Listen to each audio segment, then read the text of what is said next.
우리 갈 길이 험하고 어려워도 주님을 믿는 믿음으로 날마다 승리할 줄 믿습니다. 귀한 찬양 우리 들려주신 샬롬 찬양대 우리 박수 한번 해주십시다. 너무 감사합니다.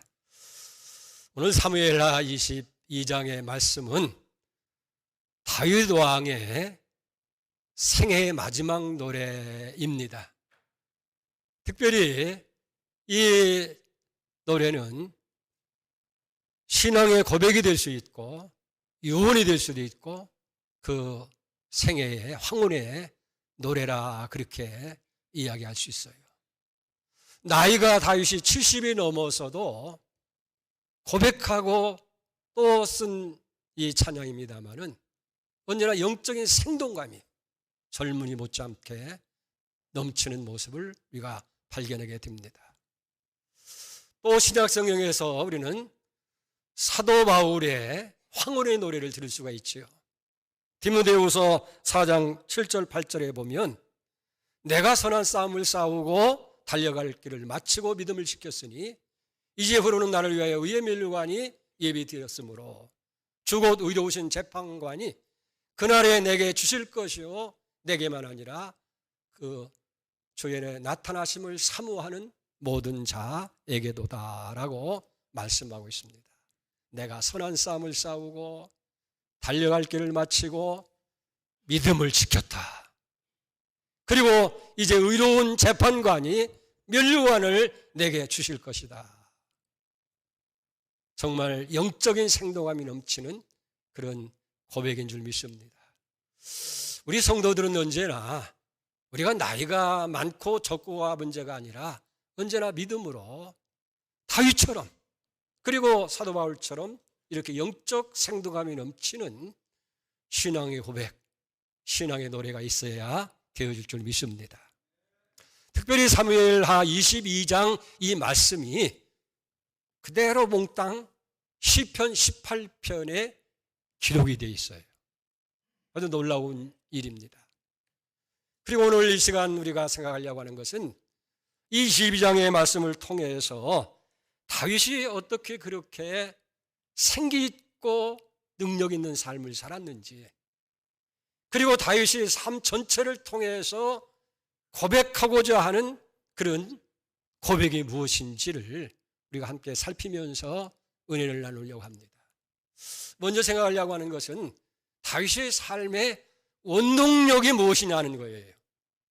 첫째는 하나님을 사랑한 것이다 하는 거예요. 사무엘하 22장에는 기록되어 있지 않지만은 이 내용 그대로를 옮겨놓은 시편 18편 1절에 보면 거기 첨가된 말씀이 있어요. 나의 하나님이신 여호와여 내가 주를 사랑하나이다. 사무엘하 22장에는 없지만은 그 말씀을 그대로 시편 22편에 옮기면서 1절 말씀을 추가한 거예요. 그 이유가 있어요.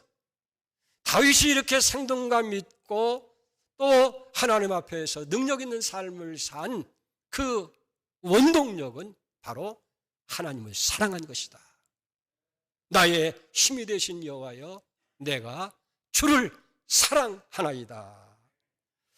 여러분 오늘 본문 말씀 2절 3절 말씀에도 보면 이 다윗은 하나님에 대해서 10가지로 이렇게 표현하고 있어요.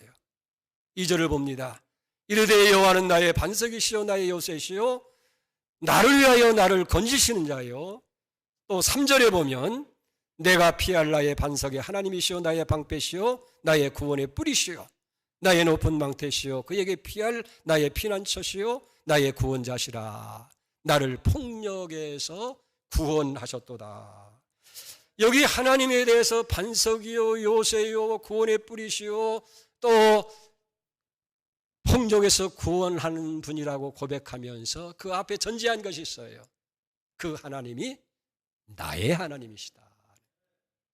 그러니까 다윗에게 있어서 하나님이라고 하시는 분은 누구에게 들어서든 아는 그런 지식의 하나님, 내가 뭐 어떤 책을 통해서라든지 연구해서 얻은 그런 지식의 하나님이 아니라 그의 삶을 통해서 실제로 경험하고 체험하고 삶 속에서 만난 그 하나님. 그래서 나의 구원이시라고, 나의 산성이시라고, 나의 반석이시라고, 나의 피할 반석이시라고 그렇게 말씀하고 있는 것을 보게 됩니다. 그 하나님을 다윗이 사랑했다 하는 거예요. 여러분, 그렇습니다. 우리가 하나님을 사랑하게 되면 큰일을 하는 거예요. 하나님을 사랑하면 선한 일을 할 수 있고, 우리가 진정 하나님을 사랑하면 위대한 일을 할 수가 있게 된다 하는 거예요. 우리는 이 땅을 살아가면서 사랑을 하고 또 사랑을 받으면서 살아갑니다. 그런데 이상한 것은 사랑하면 바보가 돼요. 사랑하면 사랑하는 대상에게 매이게 되고 몰입하게 되고 거기에 빠지게 되어 있어요. 이게 사랑이라고 하는 것의 위대한 힘입니다. 그런데 중요한 것은 누구를 사랑하느냐는 거예요. 이 대상이 문제예요. 잘못된 사람을 사랑하게 되어지면 망하게 되고 불행한 결과를 가져올 수밖에 없어요. 여러분, 가만히 살펴보세요. 사람이 불행하게 되고 잘못된 이유를 보면 사랑해서는 안 될 사람, 안 될 것을 사랑할 때에 잘못된 거예요. 왜 망했어요? 사랑해서 안 될 사람을 사랑했으니까 망한 거예요. 삼손이 그랬지 않습니까? 사랑해서는 안 될 기생 드릴라를 사랑함으로 말미암아서 그는 망하는 자가 되는 거예요. 우리가 물질을 사랑하고 쾌락을 사랑하고 세상을 사랑하게 되어질 때 그게 하나님과 원수가 된다는 거예요. 결국 사랑해야 될 것을 잘못 선택하게 될 때에 우리는 불행한 사람이 되어질 수밖에 없다. 하나님이 제일 미워하는 게 뭡니까? 우상을 제일 미워해요. 근데 내가 성경에서 말하는 우상은 뭐냐 하면 무슨 신상을 만들고 하는 것이 아니고 하나님보다 더 사랑하는 것이 우상이에요. 자녀를 더 사랑하면 그 자녀가 우상이 되고, 물질을 더 사랑하면 그 물질이 우상이 되는 것이고, 세상을 더 사랑하면 그 세상이 더 우상이 되는 거예요. 그것은 잘못된 일이라는 거예요. 그래서 시편 16편 4절에 보면 다른 신에게 예물을 드리는 자는 괴로움을 더할 것이요 라고 말씀하고 있습니다. 자, 보세요. 죽은 자 가운데서 부활하신 예수님께서 디베랴 바다에서 고기를 잡는 베드로를 찾아와서 그에게 질문하신 내용이 뭐예요? 왜 이렇게 망설이냐 묻지 않았어요. 네게 많은 물질이 있느냐 그건 묻지 않았어요. 얼마만큼 지식이 있느냐 스펙을 물은 것이 아니에요. 오직 한 가지를 물으셨어요. 그것이 요한복음 21장 16절 말씀입니다. 보세요. 두 번째 이르시되 요한의 아들 시몬아 네가 나를 사랑하느냐 하시니 이르되 주님 그러하나이다. 내가 주님을 사랑하는 줄 주님께서 아시나이다. 이르시되 내 양을 치라 하시고 그랬어요. 주님께서 세 번씩이나 거듭거듭해서 확인하고 또 물으신 내용이 뭐냐면 요한의 아들 시몬아 네가 나를 사랑하느냐?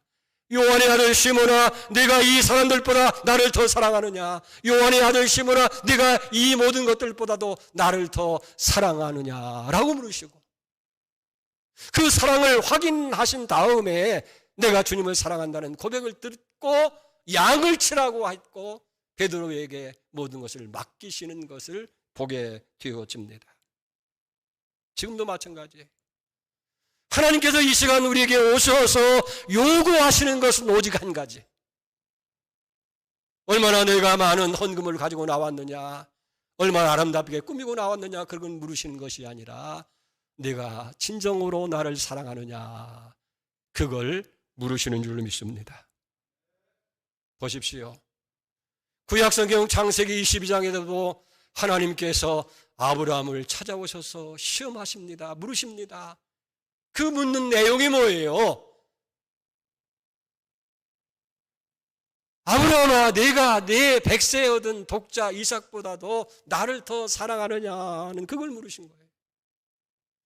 그리고 정말 아브라함이 외아들 독자보다도 하나님을 더 사랑한다는 것이 확인되어졌을 때에 하나님께서 아브라함을 축복하십니다. 큰 복을 주시는 거예요. 그게 창세기 22장 16절 17절에 기록되어 있어요. 이르시되 여호와께서 이르시기를 내가 나를 가리켜 맹세한다. 네가 이같이 행하여 네 아들 네 독자도 아끼지 아니하신즉 내가 네게 큰 복을 주고 네 씨가 크게 번성하여 하늘의 별과 같고 바다의 모래 같게 하리니 네 씨가 그 대적의 성문을 차지하리라. 내가 너로 큰 복을 주고 네 씨가 창대해지는 그런 복을 주신다. 사랑하는 여러분, 그렇습니다. 오늘 우리에게 하나님을 사랑하는 이 사랑의 끈이 하나님과 연결만 되면 하나님께서는 아브라함에게 허락하신 이 큰 복, 그리고 우리 후손들이 창대해지는 이 놀라운 복까지도 주실 줄로 그렇게 믿습니다. 여러분, 위대한 성도가 되기를 원합니까?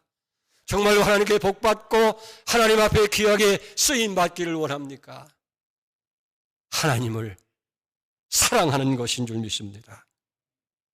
우리 삶 속에서 정말 하나님을 사랑하는 그 모습이, 하나님을 사랑하는 그런 것들이 드러나기만 하면 우리는 위대한 인생을 살 수 있는 것이고, 하나님은 그 삶 속에 임재하셔서 그를 축복하시고 귀한 사람으로 쓰신다 하는 거예요. 그렇기 때문에 다른 것은 다 놓친다 할지라도 오직 한 가지, 다윗처럼 여호와여 내가 주를 사랑합니다.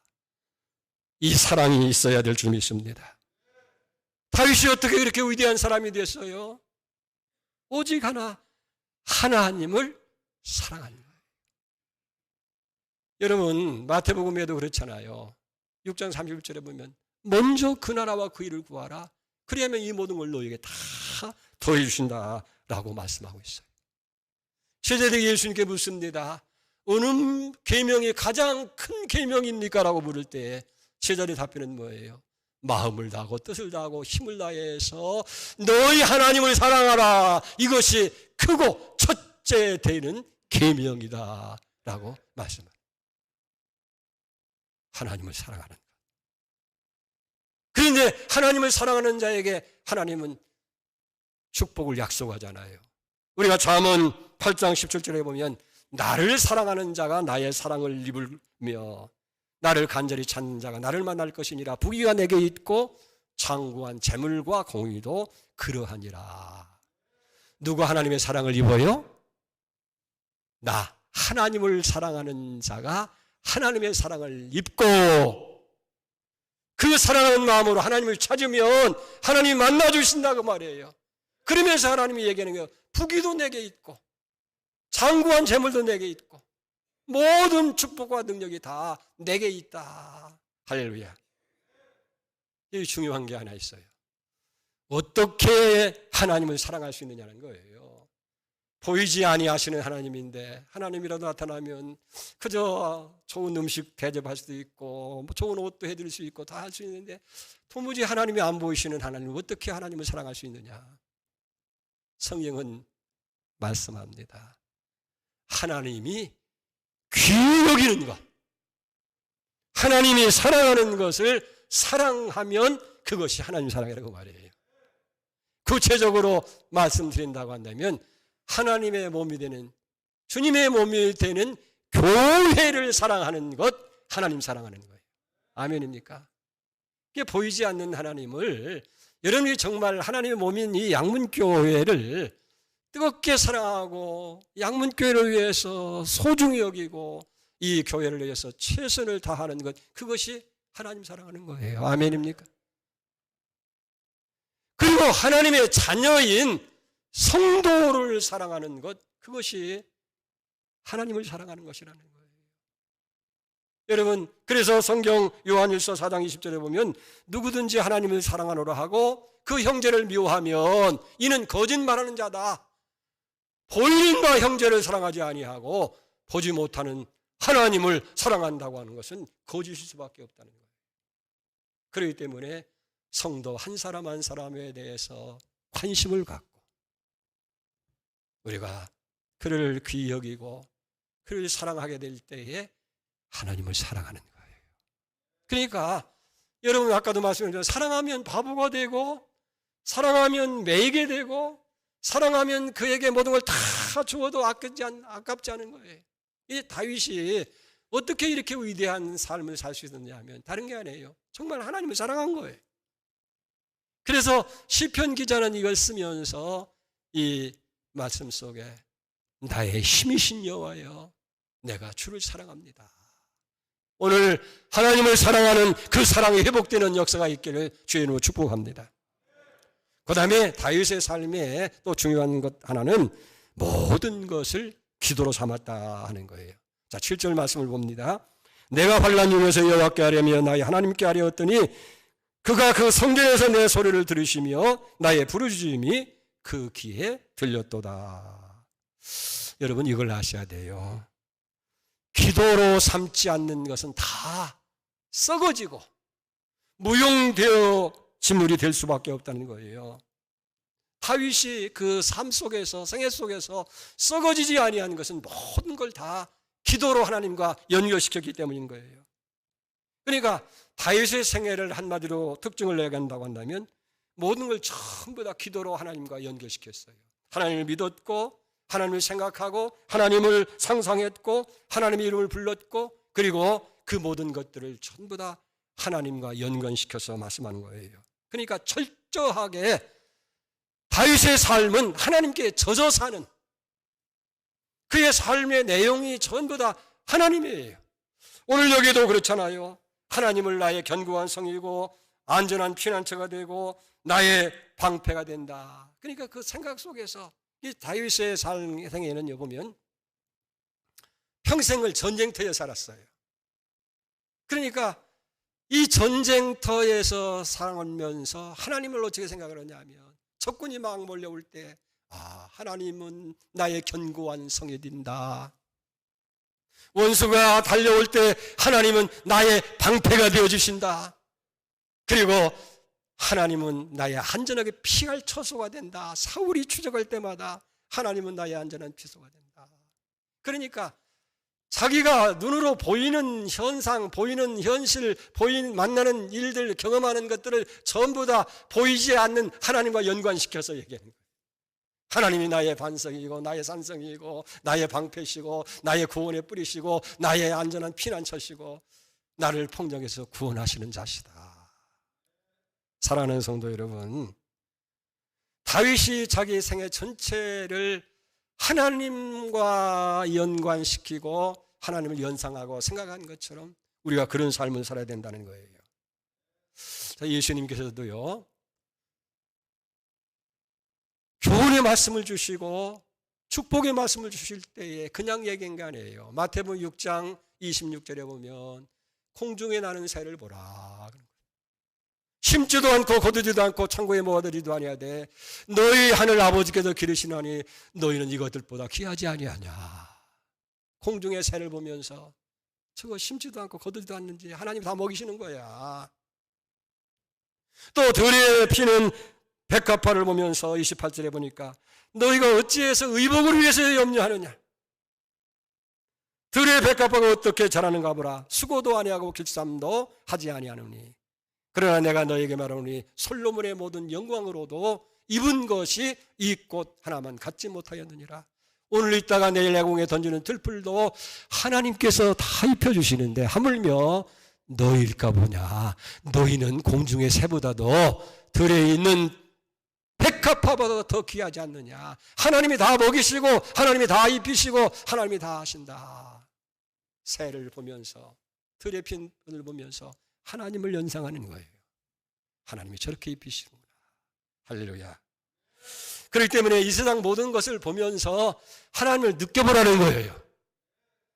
세상의 만물을 다 보면서 하나님을 생각하라는 거예요. 세상에 있는 모든 것을 다 하나님과 연관시켜서 그렇게 바라보라고 말씀하고 있는 것을 보게 됩니다. 다윗이 그렇게 했어요. 전쟁 때 되기는 모든 걸 다 하나님과 연관시키니까 두려움도 사라지게 되고 용기가 생기게 되어지고 그리고 그 모든 걸 극복해 나갈 수 있는 능력이 생기게 된 줄 믿습니다. 사랑하는 성도 여러분, 우리는 다윗에게 이것을 배워야 돼요. 다윗은 자기가 가지고 있는 어떤 경험이나 지식을 자기의 생각, 사색거리로 삼지 아니하고 모든 것을 다 기도로 하나님과 연관시켜서 생각하고 고백하고 있다는 거예요. 우리도 그렇잖아요. 세상을 살아가면서 수많은 경험을 합니다. 많은 지식들을 우리가 얻고 있어요. 그런데 이런 경험과 이런 지식들이 기도를 통해서 하나님과 연결되어져야만 썩지 아니하고 그것이 온전한 것으로 세워질 수가 있다는 거예요. 피터슨 목사님이 아주 유명한 얘기를 했어요. 전문가가 되었든 신학자가 되었든 기도하지 않는 사람은 사탄과 결탁하는 사람이다. 좀 지나치잖아요? 내가 24시간 살면서 정말 하나님과 기도하는 시간이 얼마나 되느냐고 말이에요. 성경은 쉬지 말고 기도하라. 항상 기도에 힘쓰라. 깨어있어 기도라 하는데 우리가 얼마나 기도했냐는 거예요.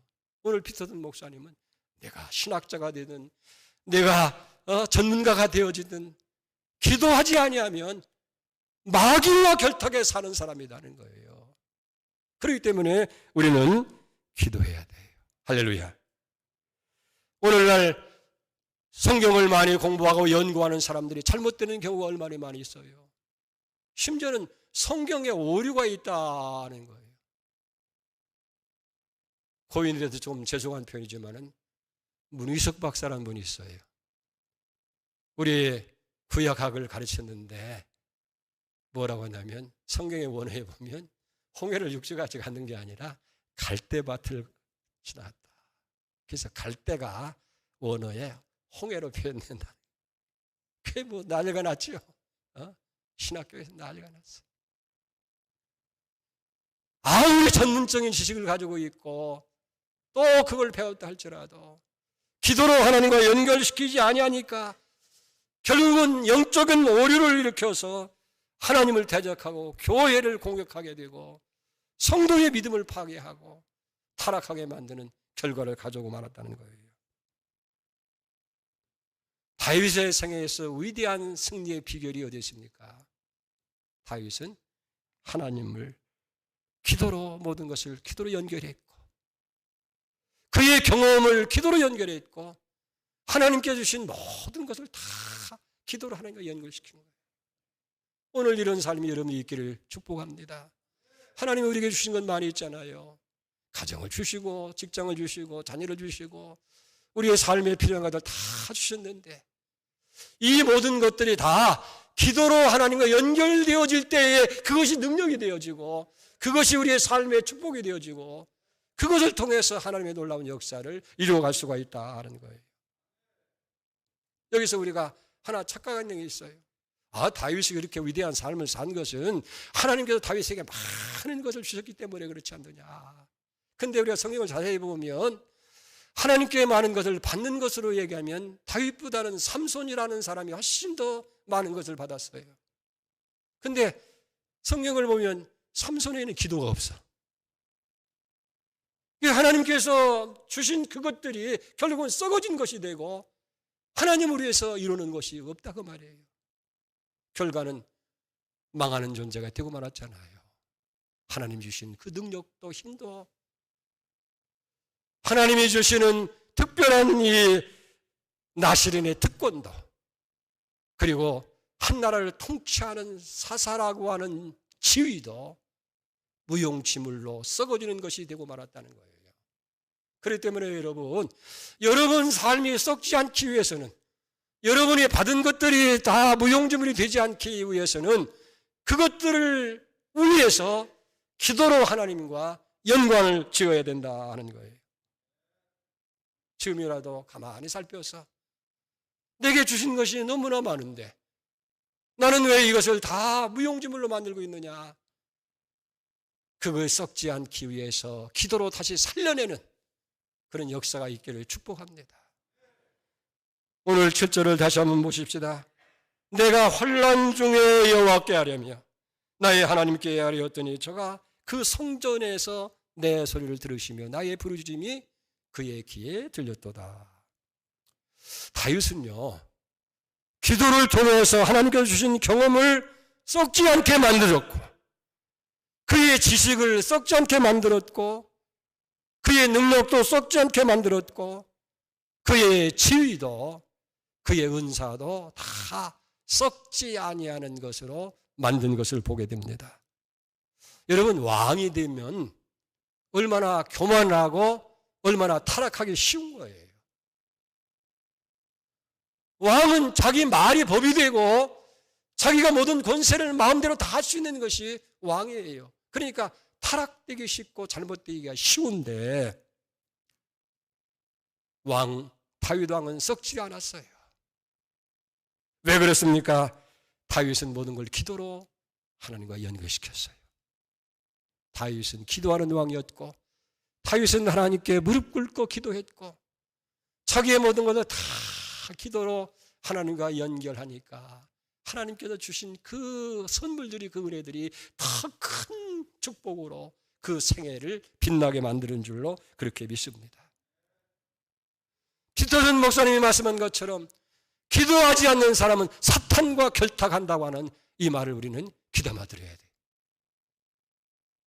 아무리 내가 위대한 사람이라 할지라도 기도하지 아니하면 그게 사탄의 놀이가 될 수밖에 없는 거예요.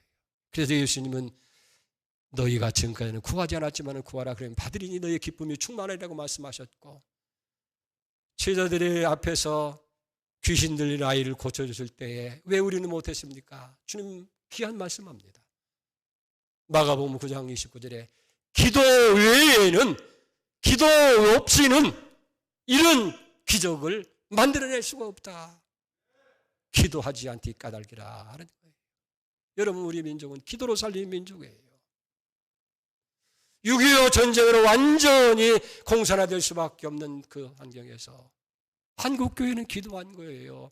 성도들이 골짜기마다 교회마다 골방에서 나라를 위해서 기도할 때 하나님께서 유엔군을 구원자로 보내주어서 북한 공산당을 물리치고 이 땅에 자유민주주의의 꽃이 피도록 주님 축복하셨잖아요. 유일하게 민주국가가 되어진 거예요. 1973년 여의도 광장에 100만이 모였어요. 하나님 앞에 부르짖어 기도했습니다. 나도 그 현장에서 기도했어. 한국을 축복하시고 교회에 붕을 주시옵소서. 그때 한국교회가요, 그전 10년보다도 그 후 10년이 10배 더 성장했어요. 한국교회가 그렇게 성장하니까 한국 경제가 60년대보다 70년대가 10배 더 이상 성장하는, 그래서 귀한 나라가 되잖아요. 11년 후엔 1984년 같은 여의도 광장에서 110만이 모여서 세계 기독교 선교대회가 일어났어요. 그때 우리는 이렇게 기도했습니다. 하나님이여, 우리에게 10만 선교사를 파송하는 국가가 되게 하시옵소서. 그래서 교회마다 선교의 운동이 일어나게 되고, 그럴 때 한국 교회는 복된 교회가 되고 한국 강한 그런 선진국이 되어진 줄로 믿습니다. 요즘 참 안타까운 것은 교회가 기도가 사라졌어요. 이제는 기도원에도 찾아가는 사람이 별로 없어요. 몇몇 기도원을 빼고는. 삼각산이니 또 저 모든 교회에서 다 모여서 기도했는데, 사랑하는 성도 여러분, 기도하지 않는 사람은 사탄과 결탁한다. 얼마나 무서운 말이에요. 모든 것을 기도로 하나님과 연결해서 다윗처럼 놀라운 역사가 일어나는 은혜가 있기를 축복합니다. 이제 마지막 세 번째는 다윗은 적진을 향해서 행동하는 능동적인 적극적인 신앙인이었다는 거예요. 우리가 생각하면 하나님 안에서는 참 평안이 있고 모든 걸 다 기도로 연결하면 하나님이 반석이 되고 방패가 되고 피난처가 되어주고 구원자가 되고 다 좋아지니 얼마나 좋으냐. 그렇게 한 것이 아니고 오늘 30절 보세요. 내가 주를 의뢰하고 적진을 날리며 내 하나님을 의지하고 성벽을 뛰어넘나이다. 이 공동번역에 보면 하나님께서 도와주시면 어떤 담이라도 뛰어넘을 수 있고 나의 하나님께서 힘이 되어주시면 못 넘을 담이 없나이다 라고 그렇게 고백을 하고 있는 걸 보여요. 다윗 참 파란만장한 인생을 살았잖아요. 죽을 고비도 수없이 많이 당했고 위험을 많이 당했고 때로는 절망 가운데서 하나님에게 부르실 수밖에 없는 그런 처지를 당한 때도 있게 되는 거예요. 그런데 그런 위기가 오고 장애물이 올 때 주저앉아서 그저 하나님만 바라본 것이 아니고 그 믿음을 가지고 그 장벽을 뛰어넘었다는 거예요. 하나님이 나의 도움이 되시면 어떤 담이라도 내가 다 뛰어넘습니다. 신앙은요, 모험이에요. 신앙은요, 도전이에요. 여러분이 가만히 앉아서 그저 하나님이 다 해주시기만 기다리는 것이 아니라 하나님을 믿으시면 그 믿음을 가지고 장애물을 향해서 전진하고 나가는 거예요. 그래서 34절에 보면 나의 발로 암사슴 같게 하시며 나를 나의 높은 곳에 세우시며 내 손을 가르쳐 싸우게 하시니 내 팔이 놋화를 당기로다. 다윗이 밝히는 자신의 모습은 뭡니까? 말을 타고 전진하는 거예요. 적진을 향해서 암사슴 발같이 뛰어다니는 그런 고백하는 거예요. 여러분, 이게 기독교입니다. 하나님의 말씀으로 무장하고 하나님이 주시는 능력을 가지고 마치 말을 타고 적진을 향해서 돌진하는 것처럼, 그리고 어떤 담도 뛰어넘는 것처럼 이렇게 나가는 것, 그것이 기독교의 신앙인 줄 믿습니다. 오늘 38절을 보세요. 내가 원수를 따라 멸하여 싸우며 저희를 무찌르기 전에는 돌이키지 아니하였나이다. 자기가 어떻게 싸웠느냐는 거예요. 전쟁터에서 어떻게 살았느냐 하는 것을 얘기하는 거예요. 원수가 다 멸하기까지는 그 다름질을 멈추지 않았다는 거예요. 그저 몸도 사리고 피할 길도 피하고 그렇게 했을 법한데 대적을 멸하고 승리할 때까지 다름질하기를 멈추지 아니었다. 바로 이것이 오늘 성도들의 모습이 되어야 될 줄로 믿습니다. 그래서 찰리 윌리엄스라고 하는 사람은 그런 얘기를 하는 거예요. 그리스도인은 세상 속 제약 속에서 승리를 이끄는 존재다. 언제나 그리스도인은 승리를 위해서 살아가는 사람이라는 거예요. 하나님의 말씀을 무장하고 이 험한 세상을 뛰어넘는 그런 용기, 그런 도전, 그런 모험을 가지고 살아가는 것이 그리스도인이라는 거예요. 다윗은 어려서부터 담을 뛰어넘는 신앙으로 성장을 봐요. 그가 어린 나이에 아버지 양을 줄 때 어떻게 했어요? 그의 담은 살아온 짐승이었어요. 곰이나 사자가 와서 새끼를 훔칩니다. 그러면 무서워서 도망을 치는 것이 아니고 곰을 향해서 사자를 향해서 달려가서 그 입을 찢고 어린아이가 그 새끼를 찾아냈다는 거예요. 담을 뛰어넘었어요. 이 다윗이 이스라엘이라고 하는 역사의 무대에 등장할 때에 그의 담은 블레셋의 거대한 골리앗이라는 장수였어요. 왕을 비롯해서 모든 사람이 다 벌벌 떨고 있을 때에 다윗은 그 골리앗을 향해 나가 너는 칼과 단창을 가지고 나오지만은 나는 만군의 여호와의 이름을 가지고 나간다. 그러면서 골리앗을 거꾸리트리는 골리앗의 담을 뛰어넘는 믿음의 용사가 되었고 수많은 군사를 동원해서 다윗을 죽이려고 추적하는 사울 왕도 그는 하나님을 믿는 믿음으로 뛰어넘어서 마침내 승자가 되고 이스라엘의 왕이 되는 용사가 되어준 줄로 믿습니다. 여러분, 결코 다윗의 삶이 평탄한 삶은 아니었다는 거예요. 수많은 장벽이 가로막혔고 수많은 위험이 그를 위협해 왔지만은 다윗은 거기에 굴하지 아니하고 마치 말을 타고 적진을 향해서 달리는 것처럼, 그리고 암사슴 발같이 뛰어가는 것처럼 하나님을 의뢰하고 그 담을 뛰어넘는 역사가 있었는 줄 믿습니다. 오늘 우리도 마찬가지예요. 여러분, 왜 장벽을 두려워하고 왜 자꾸 나의 부족함, 나의 연약함, 나의 한계를 우리가 이야기하느냐는 얘기예요.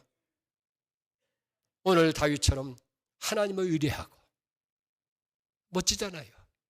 하나님이 도와주시면 어떤 담도 뛰어넘을 수 있나이다. 믿음으로 담을 뛰어넘는 그런 은혜가 있기를 축복합니다. 일본의 유명한 신학자 우찌마라 간조는 그런 얘기를 했어요. 신앙생활의 가장 큰 장애물은 질병이나 실패나 고통이 아니라 하나님이 살아계심이 믿어지지 않는 의심과 불신앙이다라고 그랬어요. 여러분, 우리에게도 고난이 있고 장애물이 있고 핍박도 있고 어려움도 있다는 거예요.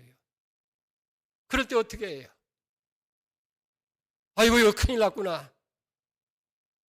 하나님이 살아계시다면 어떻게 이런 일이 있었을까? 하나님 존재를 의심합니다. 불신앙에 빠져서 결국은 잘못된 길로 만들 때가 얼마나 많아요. 그러나 믿음의 사람은 어떤 사람이에요?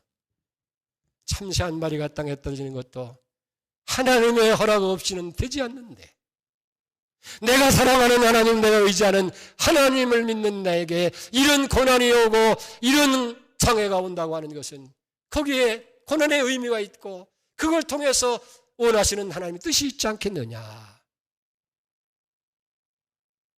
하나님을 의뢰하면서 그 고난의 장벽을 뛰어넘는 사람이 되어야 될 줄로 믿습니다. 그래서 다윗은 이렇게 고백하잖아요. 19절에 그들이 나의 장의 날에 내게 왔으나, 내게 이르렀으나 여호와께서 나의 의지가 되셨다라고 고백을 하는 거예요. 고난의 날에 위기가 내게 찾아왔지만은 나는 하나님을 의지하고 그걸 뛰어넘었다는 거예요. 여러분, 하나님을 의지하면 어떤 담도 뛰어넘을 수 있는 줄 믿습니다. 다윗이 위대한 삶을 산 것은 그가 무슨 능력이 있고 지식이 많고 무슨 특별한 것이 있어서 그런 것이 아니라 하나님을 의지하는 믿음이에요. 믿음으로 수많은 위기 장벽을 뛰어넘는 신앙의 용사가 된 줄 믿습니다. 사랑하는 성도 여러분, 오늘 다윗의 삶을 통해서 우리에게 주신 메시지가 뭡니까? 다윗처럼 하나님을 사랑하시기 바랍니다.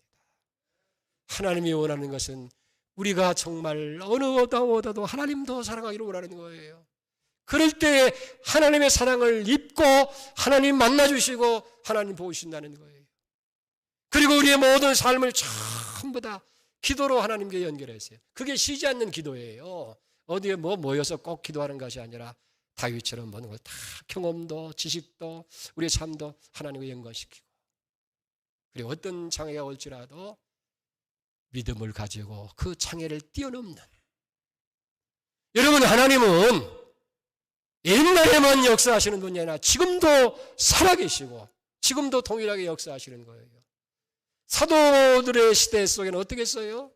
예수님께서 나를 믿는 자는 나의 하는 일도 하고 나보다 더 큰 일도 하리라고 말씀하고, 그래서 다윗은, 바울은 내게 능력 주신 자는 내가 모든 걸 할 수 있다고 고백했잖아요. 사랑하는 여러분, 우리에게 장애가 많아요. 경제적인 장애, 코로나의 장애, 그리고 이 시대가 와주는 이념과 이데올리와 이런 불신의 그런 장애들이 얼마나 많아요. 다윗처럼 하나님이 도와주시며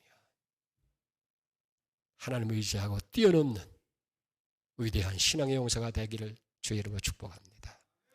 하나님 아버지, 감사합니다. 다윗의 생애를 통해서 저의 삶의 원동력이 됐고 저가 능력 있는 삶을 산 것은 하나님이 사랑한 것입니다. 주여, 하나님을 사랑할 수 있는 뜨거운 열정을 주시옵소서. 모든 것을 기도하는 것과 연결해서 하나님이 주신 것들이 썩지 않게 하시고 어떤 장애가 할지라도 하나님을 의지함으로 뛰어넘는 신앙의 용사가 다 되게 하셔서 승리의 계가를 고백하고 부를 수 있는 저들 되게 해 주시옵소서. 예수님의 이름으로 기도를 옵나이다. 아멘.